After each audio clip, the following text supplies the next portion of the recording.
Well, hello. How are you? Last night's was a bit of a somber. Last night's video was a bit of a somber one, but that is okay. Yesterday was a very good day for life lessons. It was a very good day, and I'm very happy with where I am and how that all came about. Today, today I'm going to talk about fear, but I'm going to talk about it in a way where you get to look after your own repercussions. And I'm going to ask you how you get to a point where you get to calm yourself down. What does that look like? So, before I do, I want to invite you to subscribe. If this is your first time, hey, how you doing? Subscribing is easy. Hitting the little button and then hitting the little black bell. That pushes my content right through to you. All right, so I'm talking about fear. But from a sense of being uncomfortable. And I'm also talking about it from a feeling of in your gut, something's not quite right. And by something being not quite right, it most likely isn't right for you. So how do you deal with that? So when I find myself in a place of fear, for instance, let's look at a situation where I was at work, and by work I mean my 9 to 5 job, and it hasn't always been an easy one. And this will be another story about working up north. While working up north, I would support the health and safety team, but I would also support investigations and incidents and accidents when they happened. And as a person like myself, and having to do that for a living, what happens to you as a team is you learn to displace how that feels and indirectly take on the fear of the repercussions of it being your own. Like you were the cause of that, and you caused the accident, and you are looked upon as if you are the sole reason why it happened. Like there's this funny underlying feeling that one gets with that. And for me, I didn't like that. For me being a person that feels a lot of things, I felt a lot of fear. Some of it was my own pressure. We call it perceived pressure. Some of it was real. And some of it was from my colleagues. Feeling like they were in trouble, feeling like they did something wrong, feeling like they cost the company a lots of money, and in some cases, property damage. I was fortunate to not have to deal with any fatalities. That would have been a whole other can of worms for me. My whole point is, what did I do with it? Well, I didn't do anything with it. I didn't really do well with it. And what I did with it was I would cope in a way where I'd push it back down in my body. I would find a way to distract myself. And that usually meant comfort eating up in camp. Even when I ate really well, I would eat extra amounts of things. But what I would do to absolve that would be to go to the gym. And I would go to the gym and I would be there a little bit longer and I would hit a little bit harder. And that was almost like, you're starting to figure out, as I'm talking about this, it was almost like a little bit of a punishment on top of a punishment, as if I had done something initially wrong. Let's flash forward a bit. These days, I look at it, when I get a little bit of a fear, I look at it, is it real? Is it my fear or is it somebody else's?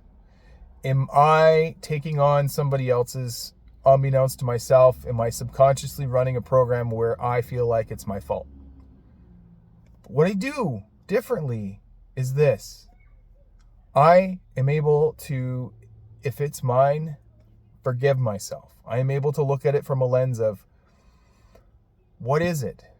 So when we talk about fear, it comes in all different shapes and sizes.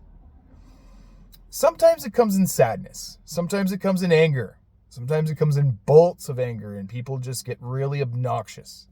It comes in passive aggressive comments. It comes of what I call needling of questions, when people needle you. Those are also points of trying to understand oneself, but from a point of not really understanding how you feel, if you're the one asking, how to do it in a way where you are not coming across as angry or whatever. My point of that all of that is because you're not, you want to be compassionate, but at the same time, you cannot control other people's reactions. I'm into the weeds a little bit here. The whole point is that fear, the base of sadness, anger, passive aggressive, irritations, the baseline is fear here. You are fearing something. You are feeling inferior of something. You are feeling it. But when you're in it, the best come down from it in those moments is breathing through your nose, holding it and breathing out, and doing that more than 3 times repeatedly. Because what you're doing is you're cycling more oxygen through your body. When you get into a state of fear and panic, you're taking smaller breaths. Your body's not getting oxygenated. It's starting to react in a way where it's not functioning in a normal state. You're going into a sympathetic state. So to bring yourself back to a homeostasis, a parasympathetic state, breathing oxygen in, breathing it out, but doing it in a way where that's all you're putting your mind on in that moment. That's a really good way to start to bring yourself out of it. The next thing to do is not to overcalculate. By overcalculating, I mean overprocessing. By that is overthinking. Hey, it's my fault. It's my fault that person reacted in a certain way where they felt that their feelings, you felt their feelings were that they were having a reaction to something that someone else did. And unconsciously, as an empath, you will pick that up and you will try and help them through it, but you will do it in a way where you overcompensate and put yourself last.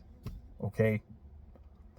The real thing to do with all of what you're doing, the real things that you need to think about is when you're in a state of fear, when you're panicking, when you are trying to figure it out, it's a normal reaction. But the way you bring yourself out of it is the most important. And the way that you bring yourself out of it is docking yourself in the thought that I need to be able to bring myself out of this so that I can think clearly. I'm not going to be able to think clearly. You just need to remember that. My words and my voice need to resonate in your head right now. Okay? Because when this happens to you, you're going to thank me. But you're also going to be like, oh, Jesse's voice came into my head and I knew exactly what to do. You'll get it. You'll get it. It is, I'm in a state of fear. I don't know what to do. Oh my gosh.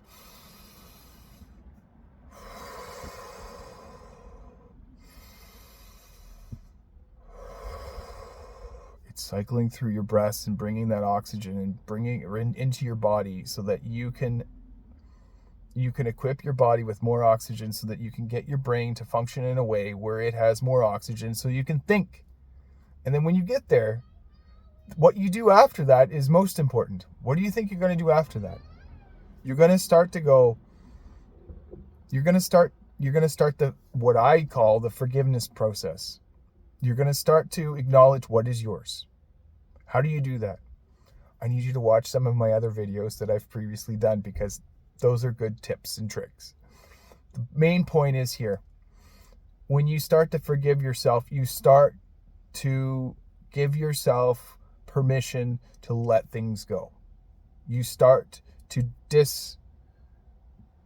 disengage, to let go of the things that would keep you in torment, that would keep you going like this.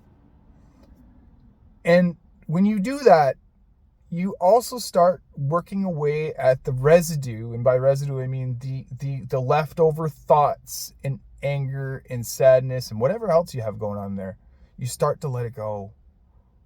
And when you do that, you bring yourself to a whole new level of peace where you can start thinking about what is going on. So, 2 things. Breakdown, breakthrough. The breakdown is the fear, and that's okay. It's normal. The big part of it is getting yourself through it. In the past, what I've done, didn't do it right. I didn't do it right. I did it through a way of pushing it into my body, and what it did was it created pain in my body over the years of accumulating in there.